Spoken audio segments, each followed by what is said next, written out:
Saudara-saudara, mari kita membaca bersama-sama dari kitab suci Injil Yohanes, pasal yang ke-12. Kitab suci Injil Yohanes, Perjanjian Baru, pasal yang ke-12. Kita akan membaca bersama-sama dari ayat yang ke-20.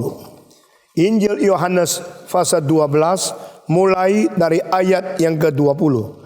Di antara mereka yang berangkat untuk beribadah pada hari raya itu, terdapat beberapa orang Yunani. Orang-orang itu pergi kepada Filipus yang berasal dari Betsaida di Galilea. Lalu berkata kepadanya, "Tuhan, kami ingin bertemu dengan Yesus." Filipus pergi memberitahukannya kepada Andreas. Andreas dan Filipus menyampaikannya pula kepada Yesus. Tetapi Yesus menjawab mereka, katanya, "Telah tiba saatnya Anak Manusia dimuliakan.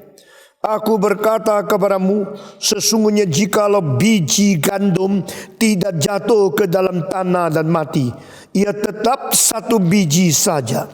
Tetapi jika ia mati, ia akan menghasilkan banyak buah. Barang siapa mencintai nyawanya, ia akan kehilangan nyawanya. Tetapi barang siapa tidak mencintai nyawanya di dunia ini, ia akan memeliharanya untuk hidup yang kekal. Barang siapa melayani aku, ia harus mengikut aku. Dan di mana aku berada, di situ pun pelayananku akan berada. Barang siapa melayani aku, dia akan dihormati Bapa." Kita membaca kitab suci sampai di sini. Saudara-saudara, kita telah membicarakan tentang bagaimana kesempatan terakhir dan kesempatan satu-satunya sudah ditangkap oleh seorang wanita namanya Maria. Sesudah itu tidak ada lagi kesempatan bagi dia memberikan minyak narwastu, parfum yang mahal itu, untuk dipersembahkan kepada Kristus. Saudara-saudara, inilah sesuatu harta yang penting bagi seorang wanita. Inilah sesuatu yang boleh dipersiapkan oleh pernikahan dia, yang begitu harum, yang begitu mahal. Diperkirakan arti daripada parfum itu senilai seluruh tahun bekerja, kumpulkan uang upah, baru bisa beli satu botol itu. Tetapi bagi dia, I myself is not important. Most important man in my life is my Lord, my God. Yang lebih penting dari diriku sendiri adalah Tuhan. Yang lebih penting daripada seluruh hidupku sendiri adalah hidup Yesus Kristus. Tuhan yang rela datang ke dalam dunia. Tuhan yang rela berkorban, menyangkal diri, lahir di dalam palungan. Dia datang untuk menyelamatkan aku. Maka jikalau aku tidak mengasihi dia lebih daripada mengasihi aku, terkutuklah aku. Saudara-saudara, justru terlalu banyak orang tidak mengerti arti hidup. Dan mereka selalu menganggap dirilah yang paling penting. Bahkan demi keuntungan diri, mereka menjual Kristus. Mereka menghina Kristus. Mereka mengejek Kristus. Mereka mematikan Kristus. Maria tidak demikian. Dia mengetahui my life is from God. And all the best in my life should be presented to God. Hidupku dari Tuhan. Segala sesuatu yang terbaik dalam hidupku adalah untuk Tuhan. Saudara-saudara, hanya dua macam manusia di dunia. Semacam manusia mempermainkan anugerah Tuhan.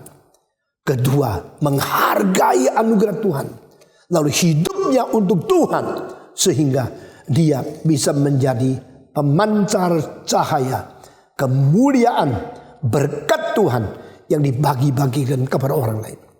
Saudara-saudara, Maria mempunyai cara menangkap Yesus Kristus. Berbeda sekali dengan Marta. Maria mempunyai cara mengutarakan cinta kepada Tuhan. Berbeda sekali dengan Marta. Saudara-saudara, setiap kita yang sudah mengalami keselamatan dari Tuhan, kita pun mempunyai cara mengutarakan kita, kembalikan cinta kasih, kehormatan dan syukur kepada Tuhan. Tetapi setiap orang berbeda. Maria telah ambil kesempatan yang satu-satunya, kesempatan yang terakhir. Dan pada saat itu yang sadar kesempatan itu terakhir hanya 2 orang, yaitu Yesus dan Maria. Pada waktu Yudas melontarkan kalimat yang kelihatan muluk-muluk, indah-indah. Saya paling takut orang yang fasih dan pintar ngomong, tetapi tidak pernah tahu apa yang ngomong itu benar atau tidak. Ada seorang Amerika dengar seorang anak muda di Indonesia berpidato. Wah, dia bilang anak ini pidato mirip Obama loh. Pinter ngomongnya loh.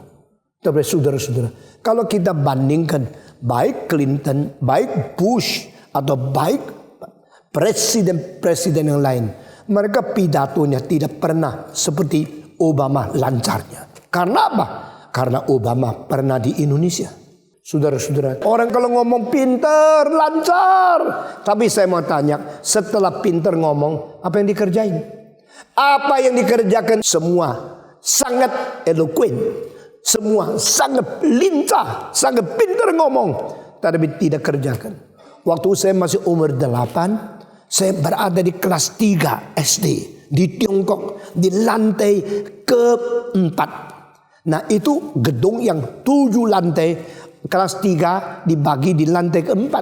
Lalu seorang guru mengajar, di tengah-tengah pengajarannya itu dia mengatakan berapa kalimat. Saya ingat, tak lupa sampai sekarang. Di dunia ini ada berapa macam orang. Ada semacam orang ngomong terus tapi tak kerja. Wah, saya tertarik sekali ya. Ngomong terus tapi tak kerja. Macam kedua, kerja terus tapi tak ngomong. Tapi tak ngomong. Yang pertama ini tangannya rusak kali ya. Yang kedua ini bisu kali. Dan ada macam ketiga, tak ngomong juga tak kerja. Tangan rusak, mulut bisu. Dan keempat yaitu ngomong dan kerja. Lalu dia tanya, 4 macam orang ini yang mana lebih baik? Saya tak ngerti. Yang bisu lebih baik, atau yang tangan patah lebih baik, atau bisu dan patah tangan lebih baik, atau dua-dua kerja lebih baik? Saya tak ngerti. Lalu dia mengatakan, orang Jerman tidak banyak ngomong tapi kerja. Orang Cina banyak ngomong tapi tidak kerja. Wah, mati gua. Nah, di dalam pembahasan itu saya mulai mikirkan, saya ini macam apa? What sort of people I am? I introspect myself. I evaluate myself. Lalu saya mikir lagi, kalau sekarang saya tidak beres, masih umur 8. Waktu saya sudah umur 80, saya menoleh ke belakang dan tanya kepada sendiri, saya orang macam apa? Saudara-saudara, kalimat-kalimat guru itu, waktu saya masih umur kecil 8, mempengaruhi saya sampai sekarang. Nah, saya berani berkata kepada Tuhan, saya tidak berani menjadi orang yang terus ngomong tapi tidak kerja. Saya juga tidak mampu bekerja tapi tidak ngomong. Bisa mati tidak ngomong. Kita diberikan kata-kata, kita diberikan tangan bekerja, tapi bagaimana kita mengatur keseimbangan ini? You should do more than you talk. If you talk more than you do, that is something wrong. And you only talk, never act, itu namanya NATO. NATO. Never act, talk only. Ini namanya NATO. Saudara-saudara, di sini kita melihat Maria itu hampir tidak pernah dengar kalimat satu. Di dalam seluruh kitab suci, engkau dengar kalimat-kalimat banyak orang, khususnya orang-orang laki-laki. Perempuan yang dicatat di Alkitab yang paling banyak bicara itu adalah seorang namanya Rahab. Tapi perkataannya beres. Dia seorang Yeriko, seorang pelacur. Dari kotanya, kota kafir. Dari kedudukannya, seorang pelacur yang profesi paling rendah, paling hina, paling dicacatkan oleh orang lain. Tapi waktu dia bicara semua beres. Orang boleh mempunyai profesi yang rendah, boleh mempunyai latar belakang kebangsaan atau kedudukan bukan ras yang dihina, tetapi mungkin orang yang dihina, orang yang profesinya rendah, mengeluarkan kalimat yang tinggi. Kita tidak boleh menghina siapapun. Di dalam seluruh kitab suci, perempuan yang paling banyak kata di dalam pembicaraan itu Rahab. Sesudah itu adalah seorang ratu, namanya Queen of Sheba. Saudara-saudara, dan saya membandingkan the sayings up from the mouth of the women. Akhirnya saya menemukan salah satu orang yang paling sedikit ngomong, itu adalah Maria di dalam kota Betani. Maria yang mengandung Yesus Kristus, seorang perawan yang dipakai Tuhan meminjam rahimnya untuk inkarnasi Yesus Kristus. Itu juga tidak pernah banyak ngomong. Tapi pada waktu dia bicara, dia membicarakan syair yang terindah dari mulut wanita, yaitu the songs of the Magnificat. Magnificat itu magnify. I magnify the name of my Lord. I rejoice in the one who is my Savior. Dia membesarkan nama Tuhan. Dia membesarkan, memuliakan nama Tuhan. Dia bersuka cita di dalam juru selamat. Saudara-saudara, syair yang disebut Magnificat khususnya menjadi satu syair yang penting di dalam literatur Latin, telah diambil menjadi sesuatu yang diisi musik oleh orang-orang zaman barok ratusan. Dan Johann Sebastian Bach sendiri menulis sebuah kantata yang berjudul Magnificat. Lagunya indah luar biasa, karena ini semua mengingat Maria, ibu Yesus, seorang anak perawan yang tidak pernah menyentuh lelaki mana-mana. Begitu suci, akhirnya dipilih Tuhan menjadi bunda daripada juru selamat. Dia tidak banyak bicara, tapi setiap kalimat yang dibicarakan itu kalimat yang terindah. Saudara-saudara, it doesn't depend on how much do you talk, but what is the meaning of the words spoken out from your mouth. Saudara-saudara, dan Maria di sini adalah Maria yang hampir tidak pernah ngomong. Yang saya catat, satu-satu kalimat yang dia pernah katakan dan ditulis di kitab suci hanya adalah, jikalau Tuhan datang sebelumnya, saudaraku tidak akan mati. Nah, itu kalimat satu-satunya. Tetapi pada waktu dia memecahkan, dia mentuangkan minyak narwastu yang mahal ke dalam diri Yesus Kristus. Saat itu seluruh dunia cuma 2 orang yang mengetahui kesempatan itu adalah kesempatan yang terakhir. Pertama, Yesus.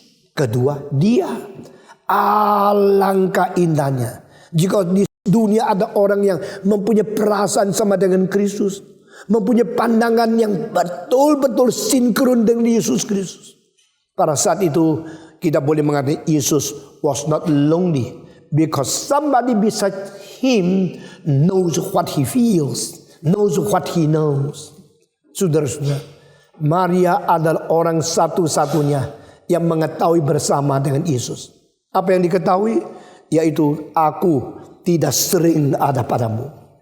Aku tidak sering berada di tengah-tengah engkau. Tetapi orang lain kira enggak. Saben hari ketemu Yesus.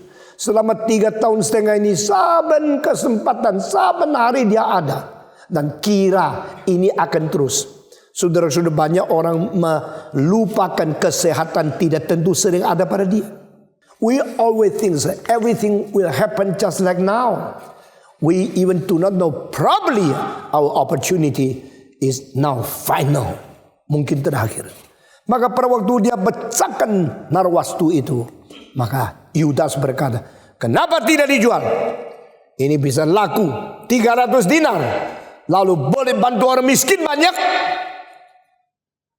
Orang yang sudah memberi persembahan lalu disikat seperti ini. Orang yang sudah mengumpulkan uang sampai 1 tahun lalu mencintai Tuhan, memecahkan botol itu di hadapan umum, sekarang dipermalukan oleh Yudas.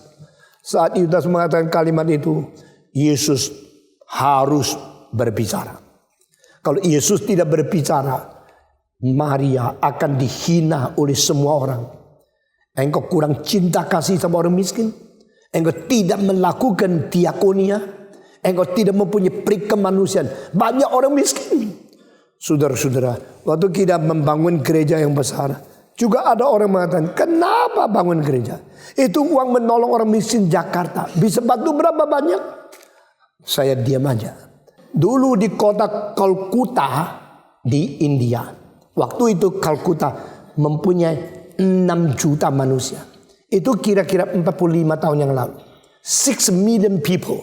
At that time supposed to be one of the biggest population city in the world. Lalu orang Amerika menolong. Karena di dalam 5-6 juta lebih. Itu ada kira-kira 10.000 beggars. 10.000 orang yang menjadi pengemis di tengah-tengah jalan. Lalu orang Amerika mengatakan, mesti kasihan sama dia. Mari kita bikin satu program untuk membasmi kemiskinan. Orang miskin dikasih uang untuk bantu mereka. Setelah bantu 5 tahun kemudian diperiksa, dihitung lagi. Orang miskin di situ dari 10.000 menjadi 100.000. Karena apa? Ada orang bantu. Saya juga mau jadi miskin. Saya juga mau menjadi miskin. Saya tidak setuju sekolah teologi menerima murid sebanyak mungkin hanya karena mereka miskin. Mereka mau melayani Tuhan, tidak panggil. Yesus cuma panggil 12 orang. Tapi ada orang yang mau bikin sekolah teologi. Ribuan orang. Lalu dia anggap dia sukses. Lalu sampah pun diterima. Akhirnya waktu lulus semua merugikan gereja. Merusak gereja. Saudara-saudara sekalian. Pikiran semacam ini banyak orang tidak ngerti. Karena orang mempunyai sesuatu hati nurani. Yang lemes hati nuraninya. Sangat cepat terkait. Sangat cepat untuk digerakkan orang yang mutunya bagus. Let's help the poor people. Yudas memakai psikologi ini untuk menghancurkan, untuk menyerang orang yang mencintai Tuhan.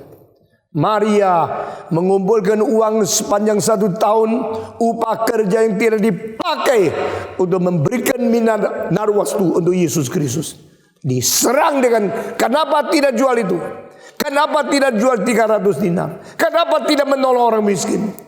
Di dalam keadaan begini, suara laki-laki lebih keras dari suara perempuan. Suara mayoritas akan menindas suara minoritas. Seorang perempuan yang cinta Tuhan sekarang dipermalukan di hadapan umum. Saat ini Yesus menjawab, biarlah dia memberikan minyak ini kepada saya. Saya mau terima. Yesus satu-satunya yang berhak menerima persembahan yang terbaik di dunia. Yesus satu-satunya yang berhak memakai orang paling pintar menjadi hambanya. Saudara-saudara, banyak orang di dalam zaman yang lampau mempunyai pikiran kalau seorang mau melayani Tuhan, jangan yang paling pintar. Yang paling pintar supaya jadi politikus.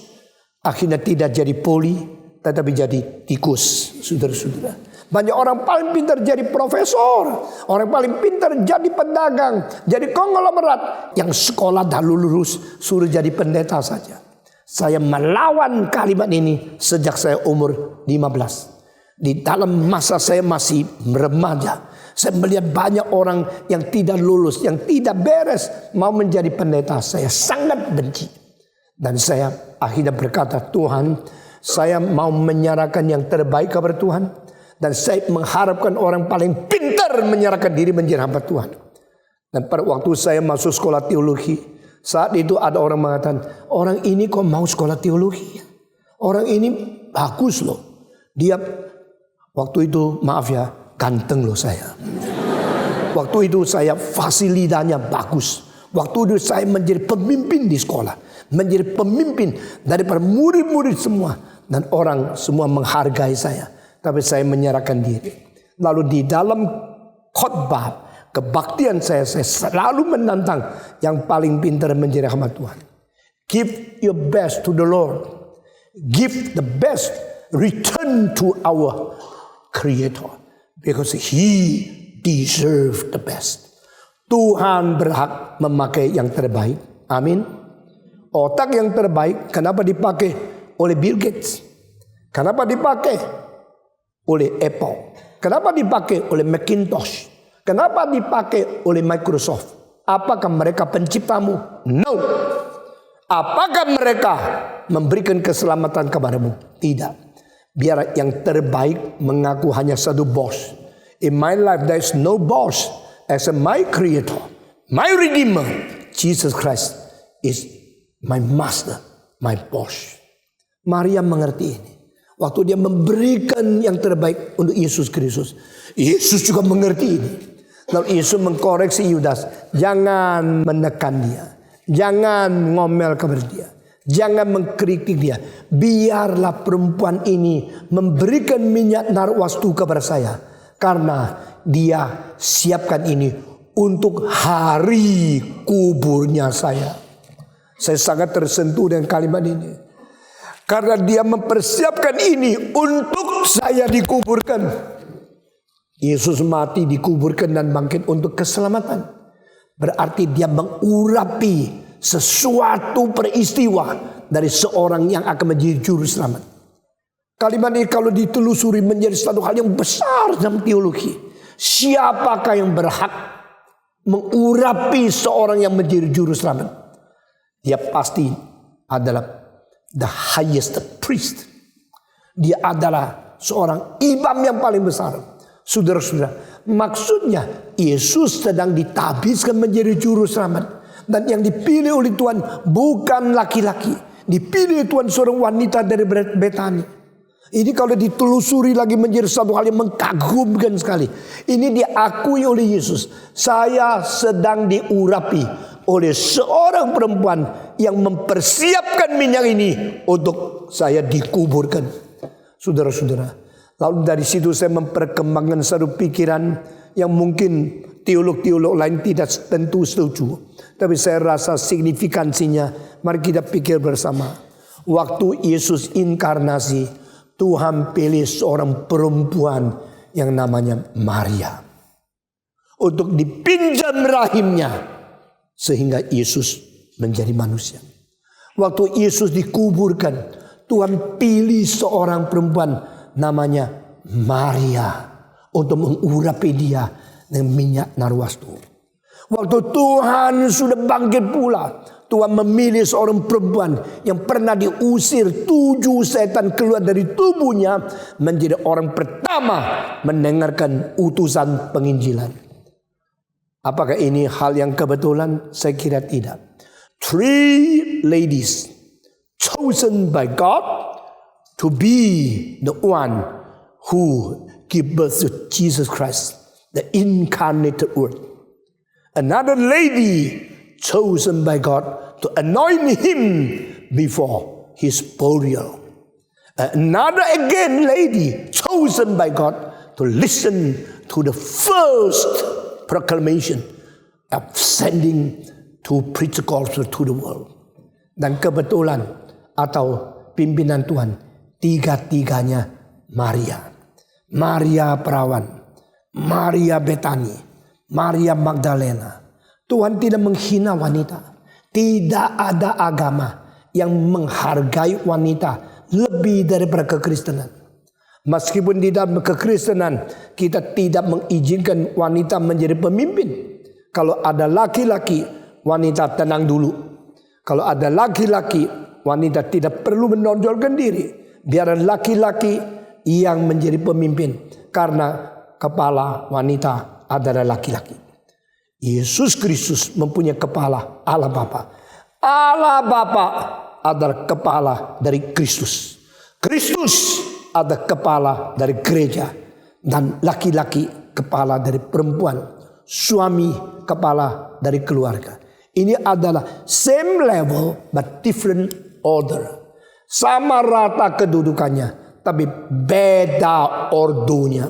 Saudara-saudara, jangan kita kira dalam kitab suci menghina perempuan. Tidak pernah. Manusia laki-laki dicipta menurut peta teladan Allah. Manusia perempuan juga dicipta menurut peta teladan Allah.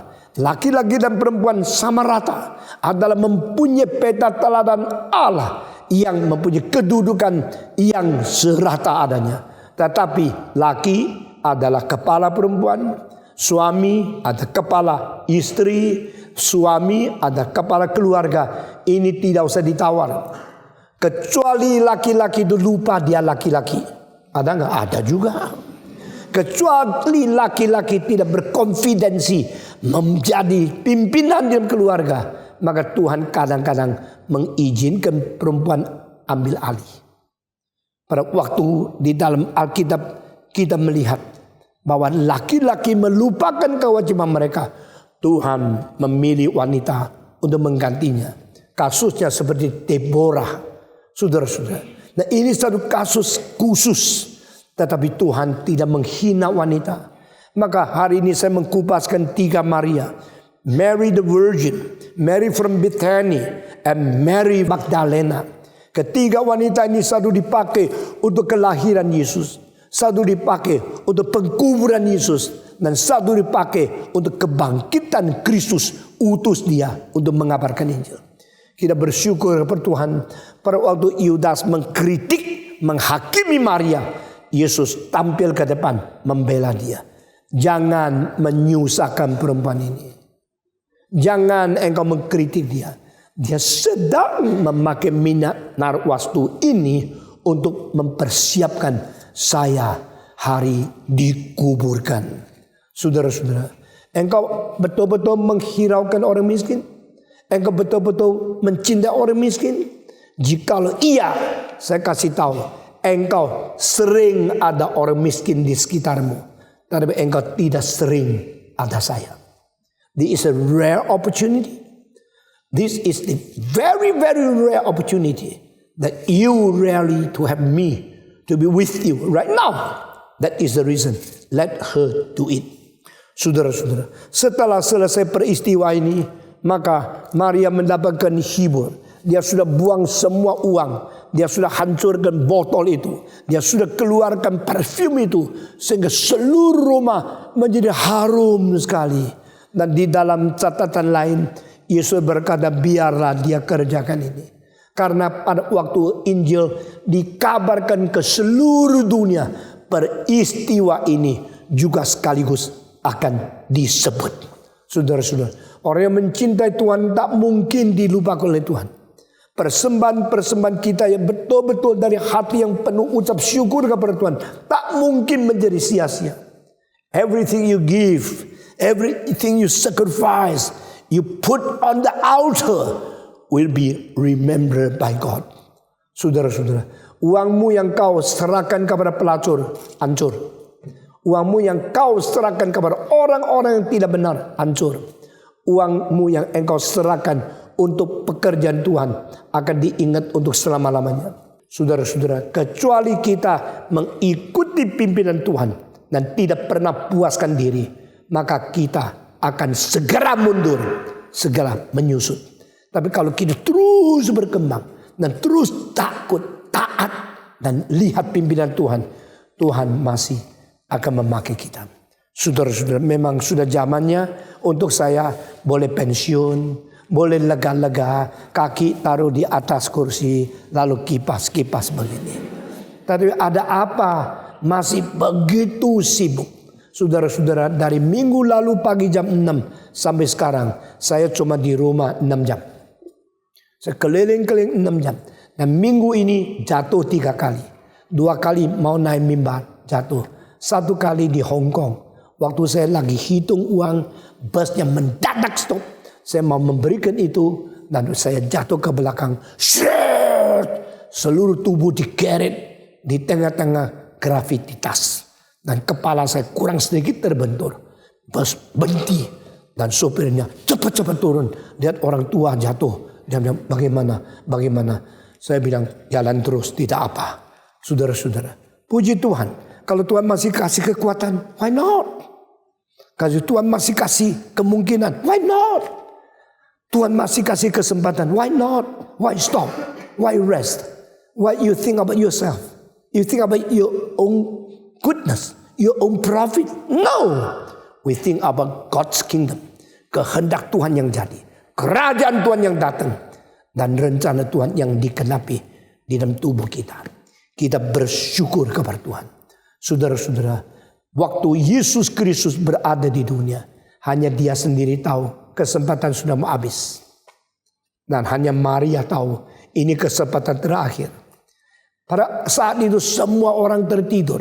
Karena Petrus pikirnya, nah kalau Yesus masuk Yerusalem dan akhirnya mendadak nasibnya datang menjadi raja, saya jadi perdana menteri.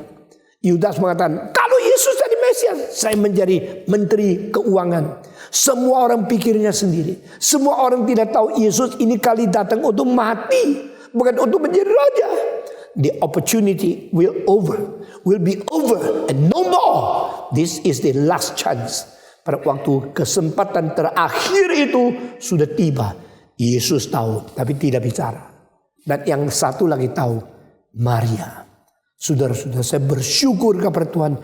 Yang saya lihat dari kitab suci sangat berbeda dengan orang-orang lain melihatnya. Yang saya khotbahkan sangat berbeda dengan komentari-komentari yang you baca. Saudara silakan beli komentari sebanyak mungkin. Commentary on the Gospel of Saint John. Silakan baca. Nah, engkau ikut lagi kebaktian di sini. Engkau menemukan banyak pimpinan Tuhan dan pencerahan dari firman Tuhan yang indah kepada kita. Saudara-saudara, pada waktu Yesus Kristus terakhir mau naik ke atas kayu salib, dia melihat ada satu orang yang benar-benar mencintai dia. Benar-benar mengambil kesempatan mengurapi dia. Saudara-saudara, di antara mereka yang berangkat untuk beribadah pada hari raya itu, terdapat beberapa orang Yunani. Dan saat itu sudah selesai Maria mengurapi Yesus. Di tengah-tengah jalan ada orang Yunani datang bicara sama seorang murid Yesus Kristus namanya Filipus. We want to see your master. We want to know your professor. We want to listen to the teaching of your teacher. Filipus, saya dari Athena. Filipus, saya orang Gerika. Orang Gerika mau kenal Yesus. Maksudnya apa? Filsafat-filsafat dunia sekarang tertarik oleh firman Yesus Kristus. Saudara-saudara, di dalam sejarah sejak abad 13 dan sebelumnya pernah ada, dan sampai abad 20 dua buku lagi. Judulnya adalah Between Athens and Jerusalem. Buku yang berjudul Athena dan Yerusalem. Athena dan Yerusalem. Hebrew and Hellenistic. Hebrew adalah Ibrani, Hellenistic Yunani. Hebrew orang Yahudi, Hellenistik orang Yunani. Kedua kebudayaan ini mempengaruhi dunia terlalu besar. Saudara-saudara, engkau belajar logi. Engkau belajar biologi, engkau belajar geologi, engkau belajar patologi, engkau belajar psikologi, logi. Pengaruh siapa itu? Pengaruh Yunani. Tapi engkau berkata, saya beribadah kepada Tuhan, Allah yang Maha Kuasa, keselamatan dan segala sesuatu teologi. Pengaruh siapa? Pengaruh Ibrani. Jadi mau tidak mau, seluruh kebudayaan Barat dipengaruhi oleh dua ini. Satu Ibrani, satu Yunani.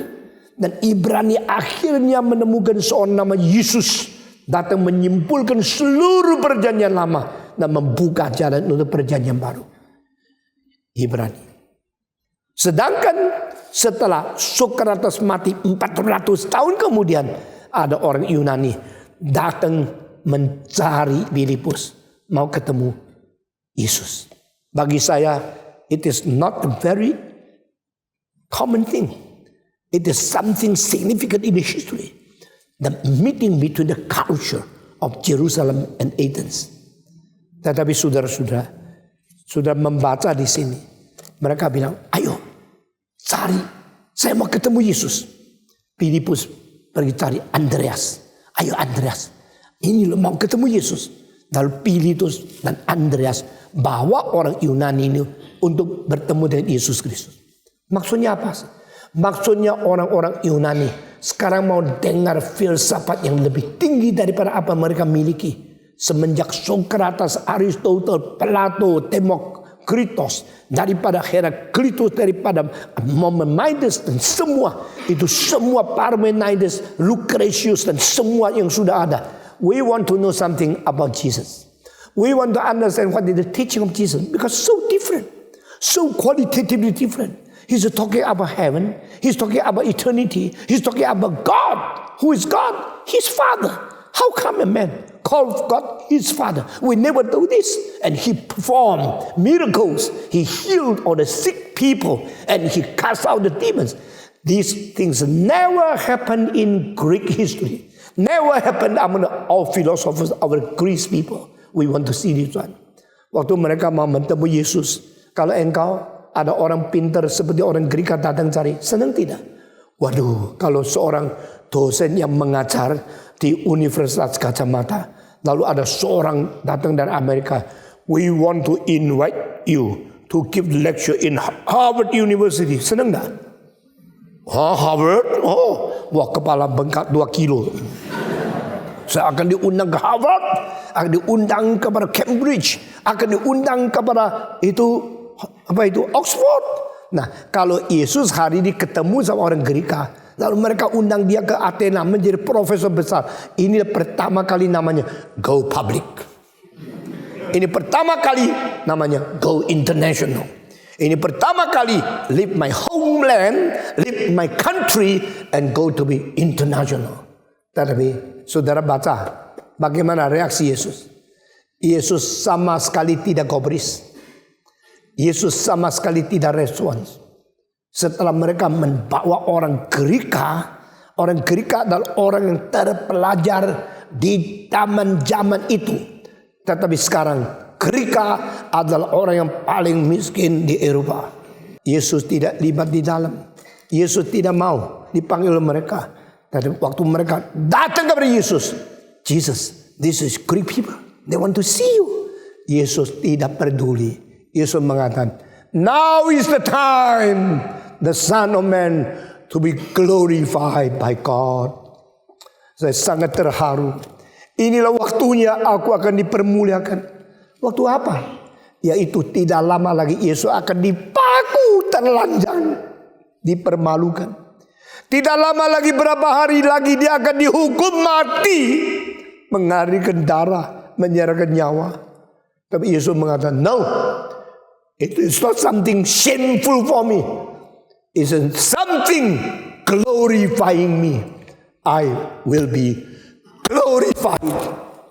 Saudara-saudara, sudah saya katakan pada waktu permulaan, Yesus mengatakan tadi di dalam pasal 12 kali lagi, oh Father, glorify your name, glorify your Son. Jawaban dari surga berkata, I have already glorified my name. I will glorify it again. Ini semua lain tafsiran sama biasa. Ini semua mempunyai konsep yang lain sama orang biasa. Engkau baca kitab suci kalau tidak ngerti, itu wajar. Itu normal. Kalau engkau langsung ngerti, wah engkau Superman. Engkau hebat luar biasa. Justru semua yang dikatakan di kitab suci beda dengan konsep manusia. Maka jangan sombong. Jangan kira engkau terpelajar. Engkau seorang scholar very learned. Be humble before God. Yesus pada waktu mau dipermalukan, dia memakai kalimat, I will be glorified.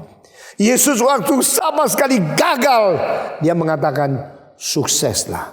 Di atas kayu salib, dia mengatakan, genaplah. Bukan malulah, bukan gagallah. Waktu Yesus dipaku di atas kayu salib, belum pernah menulis sebuah lagu. Yesus waktu dipaku di atas salib, belum membangun sebuah gedung gereja. Saya lebih hebat sudah bangun gereja. Yesus waktu dipaku di atas salib, belum mempunyai satu sekolah Kristen, universitas Kristen. Tidak ada. When Jesus was crucified, nothing had been done. No school, no literature, no book, no hymns, no music, no songs, no military power, no organization, no deacons, no church, no building have been built. Dia harus mengatakan gagal total. Tapi dia mengatakan no, it is completed. Ini Yesus. Pada waktu Gerika mau datang bertemu dengan dia, Dia tidak mengkompromis. Dia mengatakan, the day of my glorification is come now. Inilah waktunya saya mau dipermuliakan. Dan ini mari kita kaitkan, saya segera berhenti. Kaitkan apa? Kaitkan dengan lagu Salimnya, Salimnya. Apa? Malu setengah mati. Begitu kan? Orang dipaku di atas salib. Itu malu, luar biasa malunya.